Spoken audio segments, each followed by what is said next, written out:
अभी सोबन सिंह सीना बेस अस्पताल में, जहां पे कुमाऊं कमिश्नर दीपक रावत करीब दोपहर 1:30 बजे अचानक पहुंचे और उनको देख के यहां पे हड़कंप मच गया अधिकारियों के बीच में।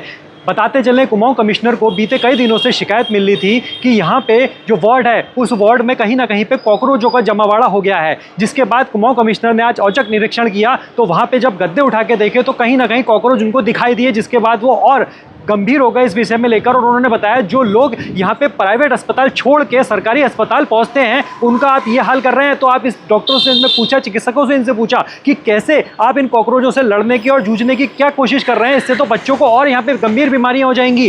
तो डॉक्टर इसका कोई जवाब नहीं दे पाए। लास्ट में डॉक्टरों ने एक हिट की बोतल ला के दिखा ली कि हम हिट से इन कॉकरोचों को मारने की कोशिश कर रहे हैं। जिसके बाद कुमाऊं कमिश्नर और गंभीर हुए और नाराज हुए और उनसे बोला ये हिट से आप कैसे इन कॉकरोचों को मार सकते हैं, भगा सकते हैं। जिसके बाद आप सीधी तस्वीरें मैं आपको अभी दिखा रहा हूं बेस अस्पताल सोबन सिंह जी।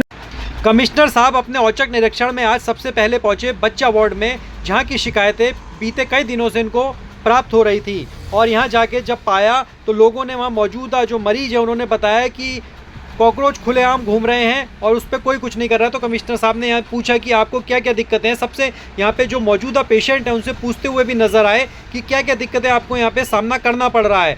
और वहीं डॉक्टरों से बात करी कि क्या दिक्कतें और आप इसके लिए क्या यहाँ पे स्टेप उठा रहे हैं। तो देखिए गद्दों के नीचे कॉकरोच खुलेआम घूमते हुए दिखाई दे रहे हैं, जिसको देख के कमिश्नर साहब काफ़ी नाराज़ भी हुए। और उसके बाद सारे ही गद्दे उठा के देखे और डॉक्टरों से जानने की कोशिश करी। 7 से एडमिट किया। मैं मैम से कब से कहती थी मैम को साफ करा दीजिए। उसके बाद आज सिर्फ धुलाई की उनने पूछी। उसके बाद कॉकरोच मेरे बच्चे के कान में गया, वो तो हमने जैसे तैसे खुद निकाल देगा। कुछ बात होती तो कौन रिस्पॉन्सिबल होता। इनके हाल तो आप ये देख ही रहे हो ना। अब हम इसमें कैसे अपने बच्चों के हैंड वॉश करवाएं या क्या करें। हम प्राइवेट उसमें जा रहे हैं नीचे। तो आज के निरीक्षण में पाया गया है कि स्थितियां काफ़ी बदहाल हैं सरकारी अस्पतालों की, और क्यों लोग प्राइवेट अस्पतालों में जाने को मजबूर हैं जबकि शहर में इतने बड़े अस्पताल सरकारी मौजूद हैं। तो निवेदन इस प्रकार है कि बच्चा इसी के बाद एक 29 तो 28 दिनों से आपने एक ही बोतल छिड़की नहीं खत्म होके खाली है। क्या चीज वीकली मंगा के कौन छिड़कता है? ऑन वार्ड बॉय लगता है। इसमें भी दवाई में भी हेल्थ हो रहा है क्या? इसमें तो मैडम कॉकरोच इंस्टेंटली मरता है अगर आप डालते तो आपके सामने मरा हुआ दिखता है।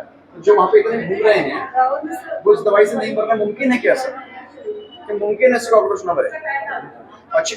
तो कुमाऊं कमिश्नर के इस औचक निरीक्षण से जहां एक और हड़कंप मच गया, वहीं जहां लोग मौजूद थे जो खास तौर पे अपने मेडिकल बनाने के लिए पहुंचे थे और उन्होंने बताया कि कई देर वो यहाँ मेडिकल बनाने के लिए परेशान हो रहे हैं। उसके बाद कमिश्नर साहब रिकॉर्ड रूम में गए और रिकॉर्ड रूम में जाके जांच पड़ताल शुरू करी। मुझे कुछ पेशेंट्स ने जो कि बच्चा वार्ड में एडमिट थे, उनके बच्चे भी वहाँ पे एडमिट थे, वहाँ से फ़ोन किया गया कि यहाँ पे बेड्स में बहुत जगहों पे और बड़ी संख्या में कॉकरोचेस हैं और जिस पे कोई ध्यान नहीं दिया जा रहा है। तो इसकी पुष्टि करने के लिए मैं यहाँ पे आया था और मैंने जो पाया कि ये शिकायत एकदम सही थी। कई कॉकरोच, बल्कि 50-100 से भी ऊपर जो हमारे गद्दों पे वो पाए गए। यहाँ पे जब पूछा गया कि इसका क्या कारण है सीएमएस साहब से, तो इनका कहना है कि 1 तारीख से इनको पता है कि कॉकरोच यहाँ पे हैं, लेकिन आपने विज़िट नहीं किया। मौके पे जब दवाई के बिल मांगे गए एंटी कॉकरोच के तो कोई बिल्स भी यहाँ पे नहीं है। इनका कहना है बाज़ार से इन्होंने ख़रीद लिए थे लेकिन बिल नहीं है। दवाई देखने पे पता चला वो फ्लाइज़ को लेकर और मच्छरों को लेकर दवाई हो सकता है, सही दवाई हो भी ना। कई तरह के प्रोफेशनल पेस्ट मैनेजर्स हल्द्वानी में मौजूद हैं, उनकी सेवाएं लेनी चाहिए कि अस्पताल के अंदर कॉकरोच हैं, कई तरह के इन्फेक्शंस हो सकते हैं, छोटे बच्चे वहाँ पे हैं। आई थिंक इसको गंभीरता से देखा जाना चाहिए। इसमें स्पष्टीकरण मैं अधिकारियों का प्राप्त कर रहा हूँ और आपको मैंने चेतावनी भी दी है कि पुनः इस तरह की शिकायत मेरे पास आएगी तो इस पर बहुत सख्त कार्रवाई आपके ऊपर की जाएगी। फ़िलहाल ये शो कॉज का जवाब मुझे देंगे। और दूसरा, यहाँ पे टॉयलेट्स भी जो मैंने देखी, कुछ जगह तो निर्माण हो रहा है जहाँ पे कोई मौजूद नहीं है निर्माण देखने के लिए, और जो खुली हैं वो सारी चोक्ड हैं, जो कि बहुत गलत और अमानवीय है। इसके लिए भी यहाँ के जो ऑफिसर इंचार्ज हैं उनका मैं स्पष्टीकरण प्राप्त कर रहा हूँ और इनको जिम्मेदारी दे रहा हूँ कि ये पर डे, इनको पहले भी कहा गया कि एक बार खुद राउंड लिया करें, लेकिन मुझे लगता नहीं कि ये शायद ले रहे हैं। तो इनके उच्च अधिकारियों को भी फिर अनुशासनिक कार्रवाई के लिए मुझे लिखना पड़ेगा। सर